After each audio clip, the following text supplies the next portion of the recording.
तो बचे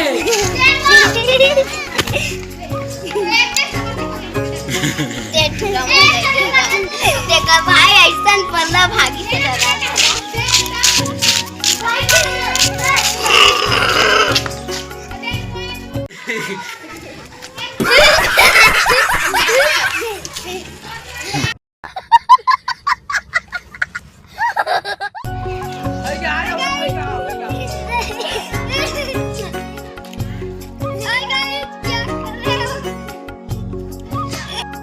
रुको जरा, सबर करो। बोला धक्का मुक्की नहीं करने का, आराम से लेने का। हाँ